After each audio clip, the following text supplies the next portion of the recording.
ਸਤਿ ਸ਼੍ਰੀ ਅਕਾਲ ਸਾਰਿਆਂ ਨੂੰ। KPS ਦੇ ਫ੍ਰੀ ਫਾਊਂਡੇਸ਼ਨਲ ਕੋਰਸ ਵਿੱਚ ਸਾਰਿਆਂ ਦਾ ਸਵਾਗਤ ਹੈ। ਇਹ ਜਿਹੜਾ ਕੋਰਸ ਹੈ ਇਹ 100% ਫ੍ਰੀ ਆਫ ਕਾਸਟ ਹੈ, ਜਿਹਦੇ ਅੰਦਰ ਸਾਰੀਆਂ ਕਲਾਸਾਂ, ਸਾਰੀ ਤਿਆਰੀ, ਚਾਹੇ ਪ੍ਰੀਲਿਮਸ ਹੋਵੇ, ਮੇਨਸ ਹੋਵੇ, ਇੰਟਰਵਿਊ ਹੋਵੇ, ਤੁਹਾਨੂੰ ਕੋਈ ਵੀ ਕਲਾਸਿਸ ਦੇ ਪੈਸੇ ਨਹੀਂ ਪੇ ਕਰਨੇ। 100% ਕਲਾਸਿਸ ਫ੍ਰੀ ਆਫ ਕਾਸਟ ਹੈ। ਤਾਂ ਇਹਦਾ ਜੋ ਫਸਟ ਲੈਕਚਰ ਹੈ ਉਹਦੇ ਵਿੱਚ ਆਪਾਂ ਜੋ ਗੱਲ ਕਰਨ ਲੱਗੇ ਹਾਂ, ਵਿੱਚ ਆਪਾਂ ਕੰਸੈਪਟ ਲੈਕਚਰਸ ਵੀ ਗੱਲ ਕਰਾਂਗੇ। ਜਿਵੇਂ ਆਪਣਾ ਸਭ ਤੋਂ ਪਹਿਲਾ ਲੈਕਚਰ ਇਸੇ ਬਾਰੇ ਹੈ ਕਿ ਆਪਾਂ ਤਿਆਰੀ ਕਰੀਏ ਕਿੱਦਾਂ, ਤੇ ਦੂਜੀ ਗੱਲ ਜਿਹੜੀ NCERT ਦੀਆਂ ਕਿਤਾਬਾਂ ਉਹਨਾਂ ਨੂੰ ਕਿੱਦਾਂ ਪੜ੍ਹੀਏ, ਖਾਸ ਕਰ ਜਿਹੜੇ ਪੰਜਾਬੀ ਮੀਡੀਅਮ ਦੇ ਸਟੂਡੈਂਟਸ ਹੈ ਉਹਨਾਂ ਲਈ ਕੀ ਹੋਰ ਆਲਟਰਨੇਟਿਵਸ ਹੈ, ਕੀ ਕਰ ਸਕਦੇ ਹੋ NCERTs ਦੇ ਅੰਦਰ ਜੋ ਡਿਟੇਲਸ ਹੈ ਉਹਨੂੰ ਕਵਰ ਕਰਨ ਲਈ, ਉਹਦੇ ਬਾਰੇ ਆਪਾਂ ਸਭ ਕੁਝ ਇਹਦੇ ਵਿੱਚ ਪੜ੍ਹਾਂਗੇ। ਠੀਕ ਹੈ, ਤੇ ਇਹ ਚੀਜ਼ ਨੂੰ ਯਾਦ ਕਰਦੇ ਹੋਏ ਹੁਣ ਜਿਹੜਾ ਬਸ ਇੱਕ ਫਾਊਂਡੇਸ਼ਨਲ ਕੋਰਸ ਦੀ ਸਟਾਰਟਿੰਗ, ਆਪਣਾ ਪਹਿਲਾ ਟਾਰਗੇਟ ਹੈ ਅਗਲੇ 217 ਦਿਨਾਂ ਦੇ ਅੰਦਰ ਸਾਰਾ ਪ੍ਰੀਲਿਮਸ ਤੇ ਮੇਨਸ ਦਾ ਸਿਲੇਬਸ ਕੰਪਲੀਟ ਕਰਨਾ। ਠੀਕ ਹੈ, ਨੋਟੀਫਿਕੇਸ਼ਨ ਜਦ ਮਰਜ਼ੀ ਆਵੇ, ਆਪਾਂ 100% ਤਿਆਰ ਹੋਣੇ ਚਾਹੀਦੇ। ਇਹਦੇ ਅੰਦਰ ਆਪਾਂ ਕਰੰਟ ਅਫੇਅਰ, ਐਡੀਟੋਰੀਅਲ, ਸਾਰੇ ਸਬਜੈਕਟਸ, ਹਰ ਚੀਜ਼ ਆਪਾਂ ਕਰਕੇ ਰੱਖੀਏ, ਉਸੇ ਦੇ ਅਕੋਰਡਿੰਗ ਆ ਸਾਰਾ ਕੋਰਸ ਬਣਾਇਆ ਗਿਆ। ਹੁਣ ਸਾਰਾ ਦਾ ਸਾਰਾ ਕੋਰਸ ਸ਼ੁਰੂ ਕਰਨ ਤੋਂ ਪਹਿਲਾਂ ਆਪਾਂ ਨੂੰ ਇਹ ਜਾਣਨਾ, ਇੱਕ ਵਾਰੀ ਓਵਰਵਿਊ ਆਪਾਂ ਇਸ ਚੀਜ਼ ਦਾ ਦੇਖ ਲਿਆ ਕਿ ਆਪਾਂ ਨੂੰ ਤਿਆਰੀ ਕਿਸ ਚੀਜ਼ ਦੀ ਕਰਨੀ ਹੈ। ਦੇਖੋ, ਤੁਹਾਡੇ ਪੂਰੇ ਦੇ ਪੂਰੇ ਜਿੰਨਾ ਵੀ ਆਪਣਾ ਪੇਪਰ ਹੈ PCS ਦਾ, ਇਹਦੀਆਂ 3 ਸਟੇਜਸ ਹੈ। ਪਹਿਲੀ ਸਟੇਜ ਜਿਹਨੂੰ ਆਪਾਂ ਪ੍ਰੀਲਿਮਸ ਦੀ ਸਟੇਜ ਕਹਿੰਦੇ ਆ, ਦੂਜੀ ਸਟੇਜ ਜਿਹਨੂੰ ਆਪਾਂ ਮੇਨਸ ਦੀ ਸਟੇਜ ਕਹਿੰਦੇ ਆ, ਤੇ ਤੀਜੀ ਸਟੇਜ ਜਿਹਨੂੰ ਆਪਾਂ ਇੰਟਰਵਿਊ ਕਹਿੰਦੇ ਆ। ਠੀਕ ਹੈ, ਹੁਣ ਇਹ ਜੋ 3 ਸਟੇਜਸ ਹੈ, ਪਹਿਲੀ ਸਟੇਜ ਪ੍ਰੀਲਿਮਸ ਦੀ ਸਟੇਜ ਦੇ ਅੰਦਰ ਤੁਹਾਡੇ 2 ਪੇਪਰ ਹੁੰਦੇ ਆ। ਦੋਨੋਂ ਪੇਪਰ 2-2 ਘੰਟੇ ਦੇ ਹੋਣਗੇ ਤੇ 200-200 ਮਾਰਕਸ ਦੇ ਹੋਣਗੇ। ਜਿਹੜਾ ਪਹਿਲਾ ਪੇਪਰ ਹੈ ਇਹਦੇ ਅੰਦਰ ਆਪਣੇ ਸਾਰੇ ਦੇ ਸਾਰੇ ਸਬਜੈਕਟ ਆਉਂਦੇ ਆ। ਆਪਾਂ ਚਾਹੇ ਰਾਜਨੀਤੀ ਬਾਰੇ ਪੜਾਂਗੇ, ਭੂਗੋਲ ਬਾਰੇ ਪੜਾਂਗੇ, ਫਿਰ ਇਕੋਨਮੀ ਬਾਰੇ ਪੜਾਂਗੇ, ਇਨਵਾਇਰਨਮੈਂਟ ਬਾਰੇ ਪੜਾਂਗੇ, ਸਾਰੇ ਜਿੰਨੇ ਵੀ ਆਪਾਂ ਸਬਜੈਕਟ ਇੱਥੇ ਆਪਾਂ ਕਵਰ ਕਰਾਂਗੇ ਉਹ ਸਾਰੇ ਸਬਜੈਕਟ ਵੀ ਇੱਥੇ ਆਣਗੇ, ਤੇ ਜਿਹੜੇ ਆਪਣੇ ਕਰੰਟ ਅਫੇਅਰ ਹੈ ਉਹ ਵੀ ਸਾਰੇ ਦੇ ਸਾਰੇ ਆਪਾਂ ਇੱਥੇ ਕਵਰ ਕਰਾਂਗੇ। ਠੀਕ ਹੈ, ਦੂਜਾ ਜਿਹੜਾ ਤੁਹਾਡਾ ਪੋਰਸ਼ਨ ਹੈ ਇਸ ਪੇਪਰ ਨੂੰ ਆਪਾਂ ਕਹਿੰਦੇ ਹਾਂ CSAT ਦਾ ਪੇਪਰ। ਇਹ ਜਿਹੜਾ CSAT ਦਾ ਪੇਪਰ ਹੈ ਇਹਦੇ ਅੰਦਰ ਆਪਣੇ ਤੁਹਾਡੇ ਪੰਜਾਬੀ ਤੇ ਅੰਗਰੇਜ਼ੀ ਦੇ ਕੰਪਰੀਹੈਂਸ਼ਨ ਪੈਸੇਜ ਆਣਗੇ, ਜਿਹਦੇ ਆਪਾਂ ਨੂੰ ਪੈਸੇਜ ਪੜ੍ਹ ਕੇ ਉਹਦੇ ਕੁਐਸਚਨ ਸੋਲਵ ਕਰਨੇ ਆ। ਅਖਾਣ ਮੁਹਾਵਰੇ ਵਰਗੀਆਂ ਚੀਜ਼ਾਂ ਆਣਗੀਆਂ। ਉਹਦੇ ਇਲਾਵਾ ਕੁਝ ਮੈਥਸ ਦੇ ਕੁਐਸਚਨ, 10ਵੀਂ ਲੈਵਲ ਦੇ ਮੈਥਸ ਦੇ ਕੁਐਸਚਨ, ਤੇ ਆਪਣੀ ਰੀਜ਼ਨਿੰਗ ਦੇ ਜੋ ਸੈਕਸ਼ਨ ਹੁੰਦਾ ਉਹ ਇਹਦੇ ਅੰਦਰ ਆਊਗਾ। ਹੁਣ ਇਹ ਜਿਹੜੇ ਆ 400 ਨੰਬਰ ਬਣੇ, 400 ਨੰਬਰਾਂ ਚੋਂ ਜਿਹੜੇ ਪੰਜਾਬ ਆ, ਪੰਜਾਬ ਦੇ ਪੇਪਰ ਲਈ ਤੁਹਾਨੂੰ 400 ਨੰਬਰਾਂ ਵਿੱਚੋਂ ਤਿਆਰੀ ਕਰਨੀ ਹੁੰਦੀ ਹੈ। 400 ਵਿੱਚੋਂ ਤੁਹਾਡੀ ਕੱਟ ਆਫ ਬਣੂਗੀ।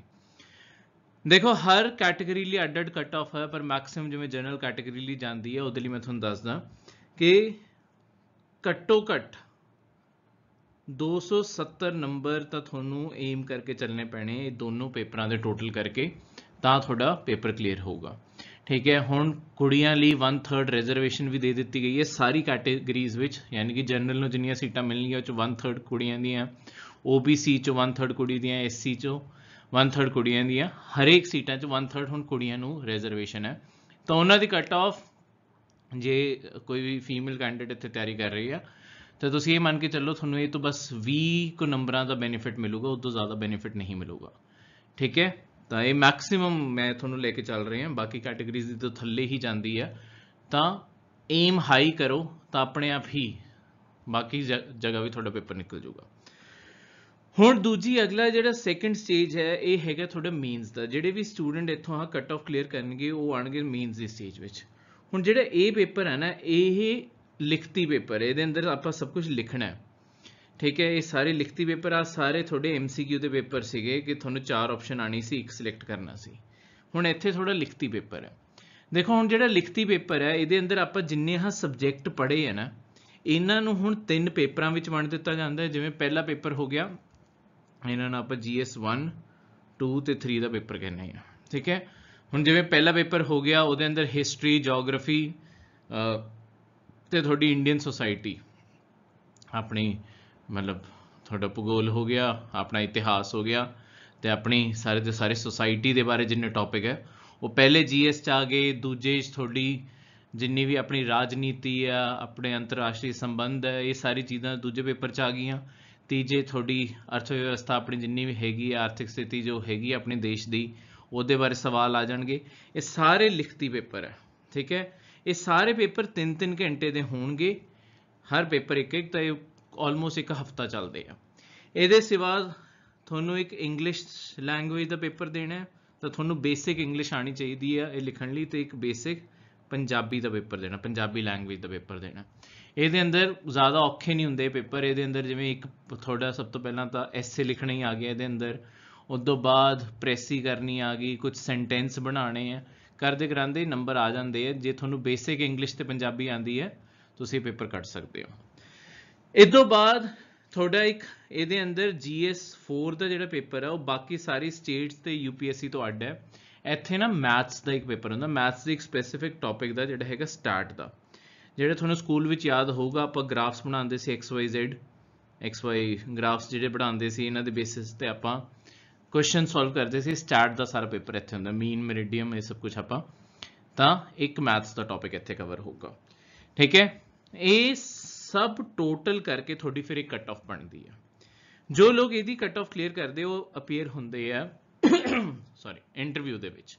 हुण इंटरव्यू विच थोड़े नंबर होंगे, उस तो बाद जिहड़े मीनस के नंबर है तो जिहड़े इंटरव्यू के नंबर है दोनों जुड़ते हैं, तो फिर थोड़ी फाइनल लिस्ट बनती है कि रैंक 1 रैंक 2 रैंक 3 कौन किस रैंक पर आऊगा। इस तरीके नाल थोड़ी सारा का सारा पेपर फोकस किया जाता है। ठीक है, ਜਿਹੜਾ ਇਹ ਸਾਡਾ ਮੋਡਿਊਲ ਹੈ ਅਸੀਂ ਤੁਹਾਨੂੰ ਇਹ ਸਾਰੀ ਚੀਜ਼ਾਂ ਦੀ ਤਿਆਰੀ ਕਰਵਾਵਾਂਗੇ ਤੇ ਤੁਹਾਡੀ ਆਪਣੀ ਭਾਸ਼ਾ ਪੰਜਾਬੀ ਵਿੱਚ ਹੀ ਕਰਵਾਵਾਂਗੇ।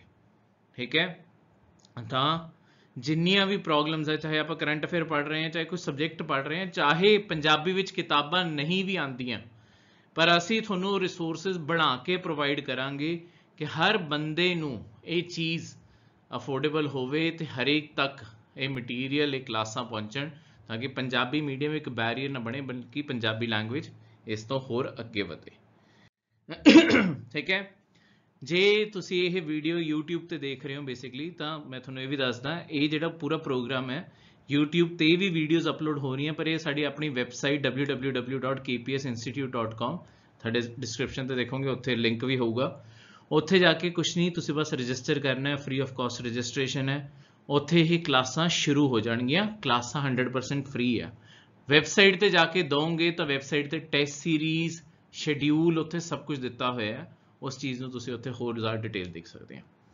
ਠੀਕ ਹੈ, ਹੁਣ ਤਿਆਰੀ ਕਰਨ ਤੋਂ ਪਹਿਲਾਂ ਆਪਾਂ ਨੂੰ ਕੁਝ ਚੀਜ਼ਾਂ ਜੋ ਯਾਦ ਰੱਖਣ ਵਾਲੀਆਂ, ਜੋ ਆਪਣੀ ਤਿਆਰੀ 'ਚ ਐਕਚੁਅਲੀ ਮਦਦ ਕਰਨਗੀਆਂ, ਉਹ ਸਭ ਤੋਂ ਪਹਿਲੀ ਜਿਹੜੀ ਚੀਜ਼ ਹੈ ਨਾ ਉਹ ਹੈਗੀ ਹੈ ਕੰਸਿਸਟੈਂਸੀ। ਕੰਸਿਸਟੈਂਸੀ ਦਾ ਮਤਲਬ ਹੁੰਦਾ ਰੋਜ਼ ਮਿਹਨਤ ਕਰਨਾ। देखो कोई भी बंदा जिहड़ा परफेक्शनिस्ट है, परफेक्शनिस्ट का मतलब होंदा जिन्हों बहुत नॉलेज है, जिन्हों सब पता है, जो बहुत होशियार है, जरूरी नहीं है कि वह बंदा कभी पेपर क्लीयर कर ले। जिहड़ा बंदा रोज मेहनत कर रहे हैं ना, ਉਹਦੇ ज़्यादा चांस है पेपर क्लीयर करने दे। ਅਸੀਂ बहुत सारे लोग देखे जिन्होंने IIT IIM डिग्रियां कीतियां होईयां, पर उन्होंने पेपर नहीं निकलिया। क्यों नहीं निकलिया? उन्होंने किसी जमाने च ओबवियसली मेहनत की, तां ही इंडिया के टॉप कॉलेजेस विच गए, पर बाद मेहनत नहीं की जिन्नी इस पेपर नूं चाहिदी सी, क्योंकि रोज़ तुहानूं उन्ना टाइम डिवोट करना पैना है। ये रोज़ की मेहनत है। हुण इहदे लई बहुत ज़्यादा जरूरी हुंदा कि तुसीं अपने मन च ना लक्ष्य एक टारगेट बना के चलो। इसे लिए असीं एक 217 दिनां दा तुहानूं शेड्यूल दे रहे हैं। ये 217 दिनां दा जिहड़ा तुसीं शेड्यूल देखोगे, हर दिन की आपां पढ़ना है, किद्दां आपां पढ़ना है, ये डिफाइंड है। देखो ये सानू बहुत बारी कॉल ते या स्टूडेंट्स ये चीज़ पूछते हैं कि एक दिन किन्ने घंटे पढ़ना चाहिए। इदां दा कुछ नहीं हुंदा कि एक दिन किन्ने घंटे पढ़ना चाहिए। थोड़ी स्ट्रैटेजी जो होनी चाहिए वो ये है कि रोज़ जो मैं टारगेट सैट किया होया है, जे मैं उन्ना पढ़ पा रहे हैं, बस मेरी तैयारी होंदी जा रही है। तो वो टारगेट असी थोड़े लिए सैट करते हैं। सबजैक्ट असी सारे वंडते हैं, विच उहदे टेस्ट सीरीज़ भी असी पाती हैं फ्री ऑफ कॉस्ट। प्रीलिम्स की जो टेस्ट सीरीज़ होगी 100 क्वेश्चन होंगे, ਉਹਦੇ ਅੰਦਰ ਹਰੇਕ ਦੀ ਡਿਟੇਲਡ ਆਨਸਰ ਕੀ ਵੀ ਹੋਊਗੀ ਪੰਜਾਬੀ ਲੈਂਗੁਏਜ ਵਿੱਚ। ਜਿਵੇਂ ਜੇ ਤੁਸੀਂ ਪੰਜਾਬੀ ਤਿਆਰੀ ਕਰ ਰਹੇ ਹੋ, ਉੱਦਾਂ ਹੀ ਇੰਗਲਿਸ਼ ਹਿੰਦੀ ਵਿੱਚ ਜਿਹੜੇ ਤਿਆਰੀ ਕਰ ਰਹੇ ਉਹਨਾਂ ਨੂੰ ਵੀ ਉੱਦਾਂ ਹੀ ਮਿਲ ਰਹੀ ਹੈ। ਤਾਂ ਸਾਰੀ ਟੈਸਟ ਸੀਰੀਜ਼, ਮੇਨਸ ਦੇ ਕੁਐਸਚਨ, ਹਰ ਚੀਜ਼ ਇਹਦੇ ਅੰਦਰ ਇਨਕਲੂਡਡ ਹੈ। ਤੁਸੀਂ ਜੋ ਚੀਜ਼ ਸ਼ੋ ਕਰਨੀ ਹੈ ਉਹ ਹੈ ਰੋਜ਼ ਤੁਸੀਂ ਟਾਈਮ ਕੱਢ ਕੇ ਇਹ ਲੈਕਚਰ ਦੇਖਣੇ ਹੈ। देखो कई विचों थोड़े यूट्यूब विचों तुसीं जे देखते रहने हो, तुसीं ये सुनिया होगा बहुत सारे टॉपर्स नूं कि असीं 12-15 घंटे पढ़ते सी, पर इदां दा एक्चुअली कुछ नहीं हुंदा। कोई भी 12-15 घंटे रोज़ पढ़ता नहीं है। कई 12 घंटे टेबल ते जरूर बैठे होंदे, पर 12 घंटे पढ़ नहीं रहे होंदे। देखो एक स्टूडेंट ऑलमोस्ट 6 घंटे एफिशिएंटली पढ़ता है, 6 घंटे चंगी तरह तुसीं पढ़ लोगे, बाकी 6 घंटे तुसी जे टेबल ते बैठे हो ना, तुसी ज़्यादा टाइम या तो बस अपने नोट्स बना रहे हो या अपना दिमाग कई बार इधर उधर ਦੀਆਂ ਗੱਲਾਂ ਸੋਚਣ ਲੱਗ ਜਾਂਦਾ ਹੈ, ਕੁਝ ਹੋਰ ਕਿਸੇ ਪਾਸੇ ਲੰਘ ਗਿਆ, ਉਹ ਸਾਰਾ ਟਾਈਮ ਵੇਸਟ ਹੋ ਰਿਹਾ ਹੁੰਦਾ। ਤੇ ਜੇ ਤੁਸੀਂ ਰੋਜ਼ 6 ਘੰਟੇ ਆਪਣੀ ਤਿਆਰੀ ਨੂੰ ਡੈਡੀਕੇਸ਼ਨ ਨਾਲ ਦੇ ਰਹੇ ਹੋ ਤਾਂ ਤੁਹਾਡੀ ਆਪਣੇ ਆਪੇ ਟੌਪਿਕ ਪੂਰੇ ਹੋਣੇ ਚਾਹੀਦੇ ਆ।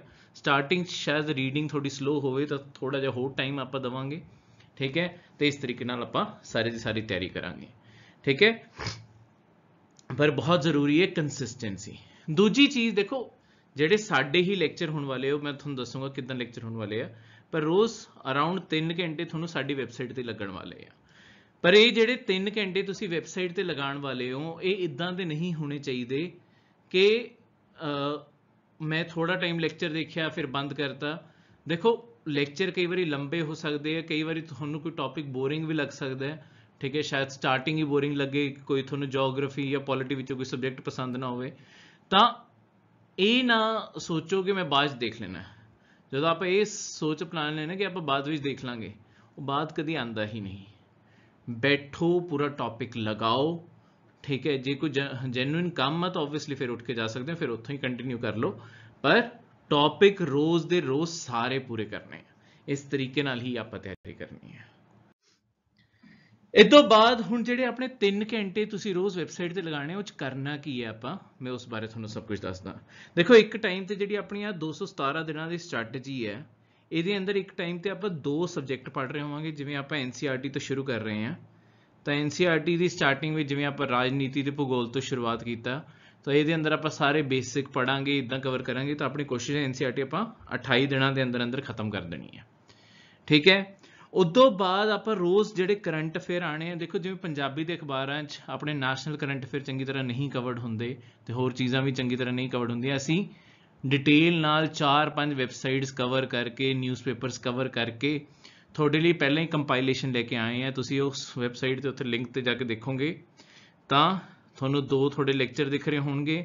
ਉਸ ਤੋਂ ਬਾਅਦ ਜੋ ਰੋਜ਼ ਦੇ ਕਰੰਟ ਅਫੇਅਰ ਹੈ, ਕਰੰਟ ਅਫੇਅਰ ਦੀ ਫਾਈਲ ਤੇ ਉਹਨੂੰ ਜੇ ਤੁਸੀਂ ਕਲਿੱਕ ਕਰੋਗੇ ਉਹਦੇ ਅੰਦਰ ਵੀਡੀਓ ਵੀ ਹੋਊਗੀ, ਉਹਦੀ ਸਾਰਾ ਟੈਕਸਟ ਵੀ ਲਿਖਿਆ ਹੋਊਗਾ ਤੇ ਥੱਲੇ ਡਾਊਨਲੋਡ ਕਰਨ ਲਈ PDF ਵੀ ਹੋਊਗੀ। ਜਿਵੇਂ ਤੁਸੀਂ ਪੰਜਾਬੀ ਤਿਆਰੀ ਕਰ ਰਹੇ ਹੋ ਤਾਂ ਤੁਹਾਡੀ ਪੰਜਾਬੀ ਵਾਲੀ PDF ਹੀ ਹੋਊਗੀ। ਤਾਂ ਉਸ PDF ਤੋਂ ਤੁਸੀਂ ਐਕਸਟਰਾ ਪੁਆਇੰਟ ਪੜ੍ਹਨੀ ਹੈ। ਵੀਡੀਓ ਨੂੰ ਇੱਕ ਵਾਰੀ ਸਮਝਣ ਲਈ, ਕਿ ਟੌਪਿਕ ਹੈ ਕਿ ਉਹ ਸਮਝਣ ਲਈ ਇੱਕ ਵਾਰੀ ਵੀਡੀਓ ਦੇਖ ਲਈ, ਫਿਰ PDF ਪੜ੍ਹ ਲਈ। ਇਹ ਚੀਜ਼ ਥੋੜੀ ਰੋਜ਼ ਕਰੰਟ ਅਫੇਅਰ ਜੇ ਕਵਰ ਕਰੋਗੇ ਨਾ, ਦੇਖੋ ਤੁਹਾਡੇ ਪ੍ਰੀਲਿਮਸ ਦੇ ਪੇਪਰ ਵਿੱਚ ਘੱਟੋ ਘੱਟ 40% ਪੇਪਰ ਸਿਰਫ ਕਰੰਟ ਅਫੇਅਰ ਹੋਣ ਵਾਲਾ ਹੈ, ਤਾਂ ਇਸ ਕਾਰਨ ਇਹ ਬਹੁਤ ਇੰਪੋਰਟੈਂਟ ਹੈ। ਇੱਦਾਂ ਹੀ ਮੇਨਸ ਲਈ ਆਪਾਂ ਰੋਜ਼ ਕੀ ਕਹਿੰਦੇ, ਜਿਹੜੇ ਤੁਹਾਡੇ ਐਡੀਟੋਰੀਅਲ ਪੇਪਰ 'ਚ ਆਉਂਦੇ ਹੈ ਨਾ, ਸਾਰੇ ਅਖਬਾਰਾਂ 'ਚ ਜਿਹੜੇ ਸਭ ਤੋਂ ਟੌਪ ਦੇ ਚੰਗੀ ਐਡੀਟੋਰੀਅਲ ਆ, ਉਹ ਅਸੀਂ ਰੋਜ਼ ਕੰਪਾਈਲ ਕਰਕੇ ਉਹਨਾਂ ਦੇ ਪੁਆਇੰਟਸ ਬਣਾ ਕੇ ਤੁਹਾਨੂੰ ਇੱਥੇ ਦੇਵਾਂਗੇ। ਉਹਦੀ ਵੀ ਇਸੇ ਤਰੀਕੇ ਨਾਲ ਵੀਡੀਓ ਹੋਊਗੀ, ਉਸ ਤੋਂ ਬਾਅਦ ਉਹਦੀ ਵੀ PDF ਹੋਊਗੀ। ਇਹ ਸਭ ਕੁਝ ਤੁਸੀਂ ਸੇਵ ਕਰਕੇ ਰੱਖ ਲੈਣਾ। ਜੇ ਘਰੇ ਪ੍ਰਿੰਟਰ ਹੈਗਾ, ਪ੍ਰਿੰਟ ਕੱਢ ਕੇ ਵੀ ਤੁਸੀਂ ਉਹ PDF ਪੜ੍ਹ ਸਕਦੇ ਹੋ, ਨਹੀਂ ਤਾਂ ਵੀਡੀਓ ਦੇਖੀ ਤੇ ਜੇ ਵੈਬਸਾਈਟ ਤੇ ਜਾਂ ਫੋਨ ਤੇ ਹੀ ਪੜ੍ਹਨਾ ਚਾਹੁੰਦੇ ਹੋ ਤੁਸੀਂ ਉੱਥੇ ਪੜ੍ਹ ਸਕਦੇ ਹੋ, ਠੀਕ ਹੈ। ਲਾਸਟ ਵਿੱਚ ਜਦੋਂ ਜਿੰਨਾ ਤੁਸੀਂ ਹੁਣ ਸਾਰੇ ਦਿਨ ਵਿੱਚ ਪੜ੍ਹਿਆ, ਚਾਹੇ ਉਹ ਸਬਜੈਕਟਸ ਦਾ ਹੋਵੇ, ਚਾਹੇ ਉਹ ਕਰੰਟ ਅਫੇਅਰ ਹੋਣ, ਐਡੀਟੋਰੀਅਲ ਹੋਣ, ਇਹੀ ਸਾਰੀਆਂ ਚੀਜ਼ਾਂ ਤੁਸੀਂ ਫਿਰ ਖੁਦ ਸਾਰੇ ਦੇ ਸਾਰੇ, ਚਾਹੇ ਤੁਸੀਂ ਕੋਈ ਕਿਤਾਬ ਪੜ੍ਹ ਰਹੇ ਹੋ, ਨੋਟਸ ਪੜ੍ਹ ਰਹੇ ਹੋ, ਕੁਛ ਵੀ ਪੜ੍ਹ ਰਹੇ ਹੋ, ਉੱਥੋਂ ਦੀ ਇਹ ਟੌਪਿਕ ਕੰਪਲੀਟ ਕਰਨਾ ਹੀ ਕਰਨਾ। ਜੇ ਤੁਸੀਂ ਆਪਣਾ ਰੋਜ਼ ਦਾ ਇਹ ਸਾਰਾ ਪ੍ਰੋਗਰਾਮ ਪੂਰਾ ਕਰ ਪਾ ਰਹੇ ਹੋ ਨਾ, ਤੁਹਾਡੇ 217 ਦਿਨ ਦੇ ਅੰਦਰ ਅੰਦਰ ਪ੍ਰੀਲਿਮਸ ਤੇ ਮੇਨਸ ਸਾਰਾ ਦਾ ਸਾਰਾ ਕਵਰਡ ਹੋਊਗਾ 100%। ਤੇ ਇਸ ਚੀਜ਼ ਤੇ ਖਾਸ ਕਰ ਫੋਕਸ ਕਰਨਾ ਤੁਸੀਂ। ਹੁਣ ਇਦੋਂ ਅੱਗੇ ਵਧਦੇ ਹੋਏ ਆਪਣੀ ਤਿਆਰੀ ਨੂੰ ਆਪਾਂ ਹੋਰ ਬੈਟਰ ਕਿੱਦਾਂ ਕਰ ਸਕਦੇ ਹਾਂ, ਇਸ ਬਾਰੇ ਤੁਹਾਨੂੰ ਪਲੇਟਫਾਰਮ ਬਾਰੇ ਹੋਰ ਚੀਜ਼ਾਂ ਦੱਸਾਂ। ਦੇਖੋ ਹਰ ਲੈਕਚਰ ਦੀ ਜਿਹੜੀ ਅਸੀਂ ਟੈਬ ਬਣਾਈ ਹੈ, ਟੈਬ ਦੇ ਥੱਲੇ ਨਾ ਇੱਥੇ ਡਿਸਕਸ਼ਨ ਦਾ ਕਾਲਮ ਦਿੱਤਾ ਹੋਇਆ, ਇੱਥੇ ਡਿਸਕਸ਼ਨ ਦੇ ਨਾਮ ਤੋਂ ਟੌਪਿਕ ਦਿੱਤਾ ਹੋਇਆ। ਉੱਥੇ ਜਾ ਕੇ ਤੁਹਾਨੂੰ ਕੋਈ ਵੀ ਡਾਊਟ ਹੈ, ਕੋਈ ਵੀ ਲੈਕਚਰ ਦੇ ਰਿਗਾਰਡਿੰਗ ਡਾਊਟ ਹੈ, ਤੁਸੀਂ ਉਸ ਲੈਕਚਰ ਦਾ ਡਾਊਟ ਪਲੀਜ਼ ਉੱਥੇ ਕਮੈਂਟ ਕਰੋ। ਜੇ ਕਿਸੇ ਹੋਰ ਨੇ ਡਾਊਟ ਪੋਸਟ ਕੀਤਾ ਹੋਇਆ, ਜੇ ਤੁਹਾਨੂੰ ਆਨਸਰ ਆਉਂਦਾ ਹੈ, ਪਲੀਜ਼ ਉਹਦਾ ਆਨਸਰ ਵੀ ਕਰੋ, ਤਾਂ ਅਸੀਂ ਇੱਕ ਚੰਗੀ ਕਮਿਊਨਿਟੀ ਬਣਾ ਸਕੀਏ ਜਿੱਥੇ ਜਿੰਨੇ ਵੀ ਪੰਜਾਬੀ ਵਿੱਚ ਤਿਆਰੀ ਕਰ ਰਹੇ ਆ ਉਹ ਇੱਕ ਦੂਜੇ ਨਾਲ ਕਨੈਕਟ ਕਰ ਸਕਣ, ਠੀਕ ਹੈ। ਕਿਤੇ ਕੋਈ ਵੀ ਡਾਊਟ ਹੋਵੇ, ਇੱਕ ਦੂਜੇ ਡਾਊਟ ਸੋਲਵ ਕਰ ਸਕਣ। ਇੱਕ ਚੰਗੀ ਕਮਿਊਨਿਟੀ ਬਣੂਗੀ ਤਾਂ ਹੀ ਪੰਜਾਬੀ ਭਾਸ਼ਾ ਵਿੱਚ ਤਿਆਰੀ ਕਰਨ ਵਾਲਿਆਂ ਦੀ ਤਰੱਕੀ ਤਾਂ ਹੀ ਹੋ ਪਾਊਗੀ।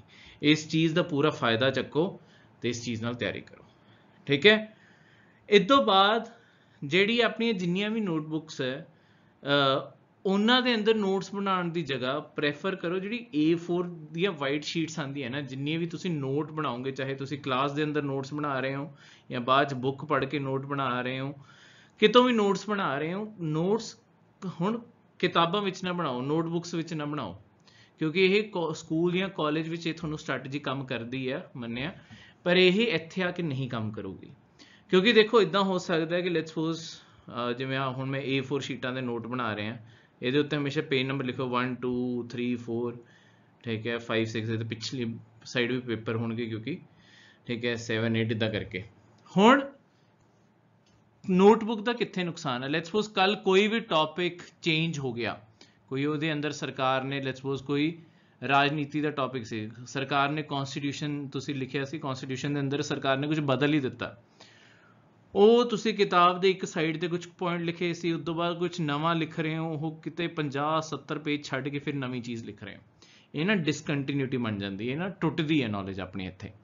ਉਹਦੀ ਜਗ੍ਹਾ ਲੈਟਸ ਸਪੋਜ਼ ਮੈਨੂੰ ਇੱਥੇ ਕੋਈ ਵੀ ਨਵੀਂ ਨੌਲੇਜ ਆਈ ਹੈ, ਜਾਂ ਲੈਟਸ ਸਪੋਜ਼ ਜਿਹੜੇ 5 ਨੰਬਰ ਪੇਜ ਤੇ ਜੋ ਵੀ ਲਿਖਿਆ ਸੀ ਤੁਸੀਂ, ਇਹਦਾ ਸਾਰਾ ਟੈਕਸਟ ਸਰਕਾਰ ਨੇ ਬਦਲਤਾ, ਤੁਸੀਂ ਕਰਨਾ ਕੀ ਆ, A4 ਸ਼ੀਟ ਸਿੱਟੀ, ਇਹਦੀ ਜਗ੍ਹਾ ਨਵੀਂ A4 ਸ਼ੀਟ ਪਾਤੀ, ਤੇ ਬਾਕੀ ਜਿਹੜੀ ਐਕਸਟਰਾ ਇਨਫੋਰਮੇਸ਼ਨ ਇਹਦੇ ਉੱਤੇ ਲਿਖੀ ਸੀ ਉਨੀ ਕੁ ਲਿਖ ਲਈ, ਤੇ ਇਸ ਕਾਰਨ ਇਹ ਅਪਡੇਟਡ ਰਹੂਗਾ ਮਟੀਰੀਅਲ। ਇਹਦੇ ਇਲਾਵਾ ਤੁਸੀਂ ਕਰੰਟ ਅਫੇਅਰ ਐਡ ਕਰਨੇ, ਇਹਦੇ ਨਾਲ ਹੀ 5A ਇੱਕ ਪੇਪਰ ਹੋਰ ਜੋੜ ਦੋ ਉਹਦੇ ਨਾਲ, ਤਾਂ ਇੱਥੇ ਇਨਸਰਟ ਕਰੀ ਜਾਓ ਹਰੇਕ। ਫਿਰ ਇਹ A4 ਸ਼ੀਟਸ ਨੂੰ ਰੱਖਣਾ ਕਿੱਦਾਂ? ਇਹਨਾਂ ਲਈ ਖਰੀਦੋ ਤੁਸੀਂ ਫੋਲਡਰਸ, ਫੋਲਡਰਸ ਦੇ ਅੰਦਰ ਇਹ ਪੇजेस ਨੂੰ ਸੰਭਾਲ ਕੇ ਰੱਖੋ, ਹਰ ਸਬਜੈਕਟ ਦਾ ਆਪਣਾ ਆਪਣਾ ਫੋਲਡਰ ਬਣਾ ਲਓ, ਪੋਲਿਟੀ ਦਾ ਆਪਣਾ ਹੋਇਆ, ਇਕੋਨਮੀ ਦਾ ਆਪਣਾ ਹੋਇਆ, এনवायरमेंट ਦਾ ਆਪਣਾ ਹੋਇਆ, ਉਹਨਾਂ ਨੂੰ ਲਗਾਤਾਰ ਮਟੀਰੀਅਲ ਨੂੰ, ਕਿਤੇ ਵੀ ਕੋਈ ਕਰੰਟ ਅਫੇਅਰ ਪੜ੍ਹਦੇ ਹੋ, ਕੁਝ ਵੀ ਪੜ੍ਹਦੇ ਹੋ, ਉਹਨਾਂ ਨੂੰ ਲਗਾਤਾਰ ਅਪਡੇਟ ਕਰਦੇ ਰਹੋ। ਇਸ ਤਰੀਕੇ ਨਾਲ ਤੁਸੀਂ ਸਾਰੇ ਦੇ ਸਾਰੇ ਅਪ ਟੂ ਡੇਟਡ ਮਟੀਰੀਅਲ ਤੇ ਸਾਰੀ ਦੀ ਸਾਰੀ ਤਿਆਰੀ ਚੰਗੀ ਤਰ੍ਹਾਂ ਕਰ ਪਾਓਗੇ, ਠੀਕ ਹੈ। ਤਾਂ ਮੈਂ ਹੀ ਪ੍ਰੈਫਰ ਕਰੂੰਗਾ, ਬਾਕੀ ਓਬਵੀਅਸਲੀ ਹਰੇਕ ਦੀ ਆਪਣੀ ਪਰਸਨਲ ਚੋਇਸ ਵੀ ਹੈ ਕਿ A4 ਸ਼ੀਟਾਂ ਯੂਜ਼ ਕਰੋ, ਇਹ ਜ਼ਿਆਦਾ ਬੈਟਰ ਹੈ, ਠੀਕ ਹੈ। ਨੋਟਸ ਹੁਣ ਬਣਾਉਣੇ ਕਿੱਦਾਂ? ਦੇਖੋ ਨੋਟਸ ਬਣਾਉਣ ਲਈ ਨਾ ਪਹਿਲਾਂ ਹਮੇਸ਼ਾ ਲੈਕਚਰ ਵੀ ਸ਼ਾਮਿਲ ਹੋ, ਲੈਕਚਰ ਦੇਖੋ, ਉਸ ਤੋਂ ਬਾਅਦ ਜੋ ਪੜ੍ਹਨ ਨੂੰ ਦਿੱਤਾ ਗਿਆ ਉਹ ਪੜ੍ਹੋ। ਹਰ ਲੈਕਚਰ ਜਿਹੜਾ ਤੁਸੀਂ ਖੋਲੋਗੇ, ਹਰ ਲੈਕਚਰ ਦੇ ਟੌਪ ਤੇ ਲਿਖਿਆ ਹੋਊਗਾ ਕਿ ਤੁਸੀਂ ਆਹ ਸਾਰੇ ਰਿਸੋਰਸਿਸ ਪੜ੍ਹ ਸਕਦੇ ਹੋ, ਠੀਕ ਹੈ, ਆਹ ਵਾਲੀ ਬੁੱਕ ਪੜ੍ਹਨੀ ਹੈ ਤੁਸੀਂ, ਉਹਦੇ ਅੰਦਰ ਆਹ ਵਾਲਾ ਚੈਪਟਰ ਪੜ੍ਹਨਾ, ਹਰੇਕ ਦੇ ਅੰਦਰ ਲਿਖਿਆ ਹੋਊਗਾ। ਹੁਣ ਗੱਲ ਕੀ ਹੈ, ਜਦੋਂ ਆਹ ਤੁਹਾਡੇ ਲਿਖ ਦਿੱਤਾ ਗਿਆ ਤਾਂ ਤੁਸੀਂ ਰੋਜ਼ ਇਸ ਚੀਜ਼ ਬਾਰੇ ਰੀਡਿੰਗ ਕਰਨੀ ਹੀ ਕਰਨੀ ਹੈ। ਲੈਟਸ ਸਪੋਜ਼ ਹੁਣ ਤੁਹਾਨੂੰ ਡਾਇਰੈਕਟਲੀ ਤੁਸੀਂ ਨੋਟਸ ਕਿਉਂ ਨਹੀਂ ਬਣਾਉਣ ਲੱਗ ਸਕਦੇ? ਕਿਉਂਕਿ ਕੁਝ ਚੀਜ਼ਾਂ ਤੁਸੀਂ ਲੈਕਚਰ ਲਗਾਉਂਦੇ ਹੋਏ ਕੁਝ ਚੀਜ਼ਾਂ ਦੇ ਨੋਟਸ ਬਣਾ ਰਹੇ ਹੋ, ਕੁਝ ਚੀਜ਼ਾਂ ਦੇ ਨੋਟਸ ਇੱਥੇ ਬਾਅਦ 'ਚ ਕਿਤਾਬ ਪੜ੍ਹ ਕੇ ਬਣਾਉਣ ਲੱਗੇ ਹੋ, ਇਹ ਨਾ ਥੋੜਾ ਹੌਚ-ਪੌਚ ਹੋ ਗਿਆ। ਦੇਖੋ ਕਲਾਸ ਦੇ ਨਾਲ ਨਾਲ ਤਾਂ ਤੁਸੀਂ ਨੋਟਸ ਬਣਾਓਗੇ ਹੀ, ਪਰ ਇੱਕ ਵਾਰੀ ਸਾਰੀ ਬੁੱਕ ਪੜ੍ਹੋਗੇ, ਸਾਰੇ ਟੌਪਿਕ ਪੜ੍ਹੋਗੇ, ਤੁਹਾਨੂੰ ਅੱਡ ਪੁਆਇੰਟ ਕਿੱਥੇ ਕਿਹੜਾ ਐਡ ਕਰਨਾ ਉਹਦੀ ਨੌਲੇਜ ਮਿਲੂਗੀ, ਫਿਰ ਜਾ ਕੇ ਤੁਹਾਡੇ ਫਾਈਨਲੀ ਚੰਗੀ ਤਰ੍ਹਾਂ ਨੋਟਸ ਤਿਆਰ ਹੋ ਪਾਉਣਗੇ। ਪਹਿਲਾਂ ਕਲਾਸ ਲਗਾਓ, ਫਿਰ ਕਿਤਾਬ ਪਹਿਲਾਂ ਇੱਕ ਵਾਰੀ ਮਤਲਬ ਜਾਂ ਜੋ ਵੀ ਚੈਪਟਰ ਪੜ੍ਹਨਾ ਉਹ ਪੂਰੀ ਤਰੀਕੇ ਨਾਲ ਪੜ੍ਹੋ, ਫਿਰ ਨੋਟਸ ਬਣਾਉਣ ਲੱਗਿਓ। ਇਹ ਥਰਡ ਸਟੇਜ ਹੋਣੀ ਚਾਹੀਦੀ ਇਸ ਚੀਜ਼ ਦੀ, ਠੀਕ ਹੈ। ਨੈਕਸਟ ਹੈ, ਤੁਸੀਂ ਜਿਹੜੇ ਸਾਡੀ ਵੈਬਸਾਈਟ ਤੇ ਜਾਓਗੇ ਉੱਥੇ ਆਪਸ਼ਨ ਇੱਕ ਟੌਪ ਤੇ ਬਣਿਆ ਹੋਇਆ ਹੈ, ਇੰਗਲਿਸ਼ ਵਿੱਚ ਬਣਿਆ ਹੋਇਆ ਹੈ, ਕਨੈਕਟ ਵਿਦ ਮੈਂਟਰ। ਤੁਹਾਨੂੰ ਐਗਜ਼ਾਮ ਦੇ ਰਿਗਾਰਡਿੰਗ ਕੋਈ ਵੀ ਡਾਊਟ ਹੈ, ਕਿਸੇ ਸਬਜੈਕਟ ਵਿੱਚ ਕੋਈ ਕਨਸੈਪਟ ਨਹੀਂ ਸਮਝ ਆਇਆ, ਤੁਹਾਨੂੰ ਵੈਸੇ ਹੀ ਡੀਮੋਟਿਵ ਤੁਸੀਂ ਮਹਿਸੂਸ ਕਰ ਰਹੇ ਹੋ ਕਿ ਸ਼ਾਇਦ ਤੁਸੀਂ ਨਹੀਂ ਪੇਪਰ ਦੇ ਪਾਓਗੇ, ਤੁਹਾਨੂੰ ਹੌਸਲਾ ਚਾਹੀਦਾ, ਠੀਕ ਹੈ, ਤੇ ਜਾਂ ਵੈਸੇ ਹੀ ਤੁਸੀਂ ਰਿਪੋਰਟ ਦੇਣਾ ਚਾਹੁੰਦੇ ਹੋ ਕਿ ਮੈਂ ਇੰਨਾ ਕਵਰ ਕਰ ਲਿਆ, ਅੱਗੇ ਮੈਂ ਕਿਵੇਂ ਕਵਰ ਕਰਨਾ, ਇਸ ਬਾਰੇ ਜਾਣਕਾਰੀ ਚਾਹੁੰਦੇ ਹੋ, ਤੁਸੀਂ ਹਮੇਸ਼ਾ ਆਪਣੇ ਲਈ ਇੱਕ 20 ਮਿੰਟ ਦਾ ਸੈਸ਼ਨ ਬੁੱਕ ਕਰ ਸਕਦੇ ਹੋ ਉੱਥੇ ਜਾ ਕੇ। ਇਹ ਜਿਹੜਾ 20 ਮਿੰਟ ਦਾ ਸੈਸ਼ਨ ਹੈ, ਦੇਖੋ ਅਸੀਂ ਇੱਕ ਟੀਚਰ ਦਾ ਟਾਈਮ ਲੱਗ ਰਿਹਾ, ਮਿਹਨਤ ਲੱਗ ਰਹੀ ਹੈ, ਤਾਂ ਓਬਵੀਅਸਲੀ ਇਹਦੇ ਚਾਰजेस ਹੈ, ਪਰ ਇਹਦੇ ਵੀ ਅਸੀਂ ਅਫੋਰਡੇਬਲ ਚਾਰजेस ਹੀ ਰੱਖੇ, ਇਹਦੇ 99 ਰੁਪੀਜ਼ ਹੈ, ਠੀਕ ਹੈ, ਤਾਂ ਕਿ ਹਰ ਬੰਦਾ ਇਹਨੂੰ ਅਫੋਰਡ ਕਰ ਸਕੇ। ਕਿਉਂਕਿ ਇੰਨਾ ਅਸੀਂ ਕਿਤੇ ਬਾਹਰ ਜਾਂਦੇ ਹਾਂ, ਕਿਤੇ ਵੀ ਕੁਝ ਵੀ ਖਰਚਾ ਕਰਦੇ ਹਾਂ, ਇੰਨਾ ਖਰਚਾ ਅੱਜ ਕੱਲ੍ਹ ਵੈਸੇ ਹੀ ਹੋ ਜਾਂਦਾ ਹੈ। ਤਾਂ ਇਹ ਤੁਹਾਡੀ ਹੁਣ ਇੱਕ ਲਾਈਫ ਚੋਇਸ ਹੈ, ਜਾਂ ਤਾਂ ਤੁਸੀਂ ਬਾਹਰ ਜਾ ਕੇ ਚਿਪਸ ਇਹ ਸਭ ਕੁਝ ਖਾ ਸਕਦੇ ਹੋ, ਜਾਂ ਲਾਈਫ ਨੂੰ ਸੁਧਾਰਨ ਲਈ ਇੱਕ ਸੈਸ਼ਨ ਬੁੱਕ ਕਰਕੇ ਜਦ ਲੋੜ ਪਵੇ, ਕੰਪਲਸਰੀ ਨਹੀਂ ਹੈ, ਵਾਰ-ਵਾਰ ਮੈਂ ਤੁਹਾਨੂੰ ਰਿਪੀਟ ਕਰ ਰਿਹਾ, ਕਲਾਸਿਸ 100% ਫ੍ਰੀ ਆਫ ਕਾਸਟ ਹੈ। ਇਹਦੇ ਇਲਾਵਾ ਜੋ ਵੀ ਵੈਬਸਾਈਟ ਤੇ ਹੋ ਉਹ ਜੇ ਤੁਸੀਂ ਚਾਹੋ ਤਾਂ ਤੁਸੀਂ ਆਪਟ ਕਰ ਸਕਦੇ ਹੋ, ਜਿਵੇਂ ਆਹ ਚੀਜ਼ ਜੇ ਤੁਸੀਂ, ਤੇ 1-on-1 ਸੈਸ਼ਨ ਹੋਊਗਾ, ਤਾਂ ਇਸ ਲਈ ਇਹ ਬੈਨੀਫੀਸ਼ੀਅਲ ਹੈ। ਇਹ ਨਹੀਂ ਹੈ ਕਿ 100 ਬੱਚਿਆਂ 'ਚ ਬਹਿ ਕੇ ਤੁਸੀਂ ਆਪਣੇ ਸਵਾਲ ਪੁੱਛ ਰਹੇ ਹੋ, ਸਿਰਫ ਤੁਸੀਂ ਹੋਵੋਗੇ ਤੇ ਮੈਂਟਰ ਹੋਊਗਾ। ਤੁਸੀਂ ਆਰਾਮ ਨਾਲ ਬਹਿ ਕੇ ਆਪਣੇ ਸਵਾਲ ਪੁੱਛੋ, ਉਧਰੋਂ ਜਵਾਬ ਆਣਗੇ, 20 ਮਿੰਟ ਦਾ ਪ੍ਰੋਪਰ ਸੈਸ਼ਨ ਲਓ ਤੇ ਇਹ ਸਾਰੀ ਚੀਜ਼ ਇਦਾਂ ਹੋਊਗੀ। ਠੀਕ ਹੈ, ਇਹ ਕਨੈਕਟ ਵਿਦ ਮੈਂਟਰ ਆਪਸ਼ਨ ਅਸੀਂ ਇਸ ਲਈ ਕ੍ਰੀਏਟ ਕੀਤਾ। ਲਾਸਟ ਵਿੱਚ ਦੇਖੋ ਜਦੋਂ ਆਪਾਂ NCERTs ਪੜ੍ਹਦੇ ਹਾਂ, ਆਪਾਂ ਆਪਣੀ ਕੋਸ਼ਿਸ਼ ਹੈ ਇਹ 4 ਸਬਜੈਕਟ ਕਵਰ ਕਰਨ ਦੀ। ਠੀਕ ਹੈ, 4 ਸਬਜੈਕਟ ਦੀ ਆਪਾਂ ਫਾਊਂਡੇਸ਼ਨ ਇੱਕ ਬੇਸ ਬਣਾ ਲਈਏ। ਭਾਰਤੀ ਰਾਜਨੀਤੀ ਹੋ ਗਈ, ਭੂਗੋਲ ਹੋ ਗਿਆ, ਇਤਿਹਾਸ ਹੋ ਗਿਆ ਤੇ ਆਰਥਿਕਤਾ ਹੋ ਗਈ। ਠੀਕ ਹੈ, ਤੁਹਾਡੀ ਪੋਲਿਟੀ, ਜੀਓਗ੍ਰਾਫੀ, ਹਿਸਟਰੀ ਤੇ ਇਕੋਨਮੀ। ਦੇਖੋ ਆਪਾਂ ਜਦੋਂ NCERTs ਵੈਸੇ ਕਿਤਾਬਾਂ ਪੜ੍ਹਦੇ ਹਾਂ 6ਵੀਂ ਤੋਂ ਲੈ ਕੇ 12ਵੀਂ ਤੱਕ ਕਿਤਾਬਾਂ ਪੜ੍ਹਦੇ ਹਾਂ।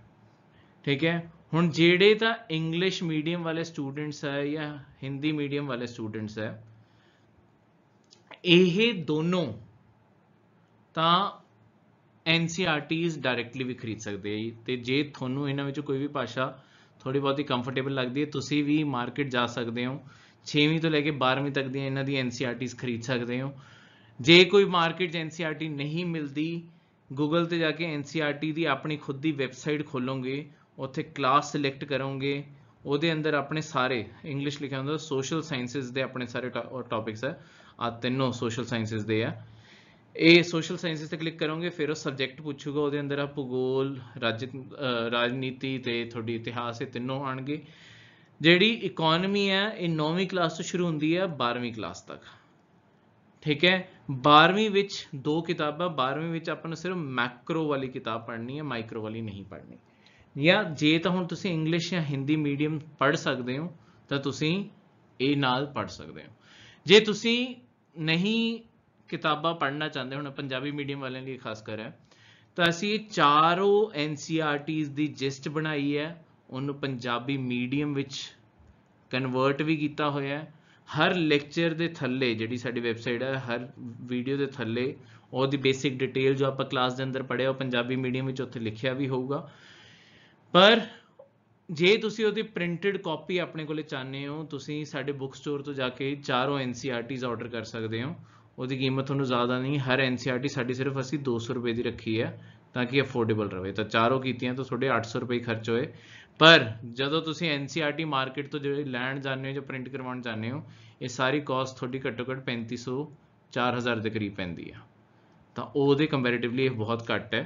ਠੀਕ ਹੈ, ਤੇ ਪੰਜਾਬੀ ਮੀਡੀਅਮ ਦੇ ਸਟੂਡੈਂਟਸ ਲਈ ਬੈਸਟ ਆਲਟਰਨੇਟਿਵ ਹੈ ਕਿ ਤੁਸੀਂ ਇਸ ਚੀਜ਼ ਤੋਂ, ਅਗੇਨ ਮੈਂ ਤੁਹਾਨੂੰ ਰਿਪੀਟ ਕਰ ਰਿਹਾ ਕਿ ਸਾਡੇ ਵੱਲੋਂ ਖਰੀਦਣਾ ਕੁਝ ਵੀ ਕੰਪਲਸਰੀ ਨਹੀਂ ਹੈ। ਇੱਦਾਂ ਨਹੀਂ ਹੈ ਜੇ ਤੁਸੀਂ ਨਹੀਂ ਖਰੀਦਦੇ ਅਸੀਂ ਪੜ੍ਹਾਵਾਂਗੇ ਨਹੀਂ, ਹਰ ਲੈਕਚਰ ਦੇ ਅੰਦਰ ਲਿਖਿਆ ਹੋਊਗਾ ਆਹ NCERT ਵਿੱਚੋਂ ਆਹ ਚੈਪਟਰ ਪੜ੍ਹਨਾ ਹੈ।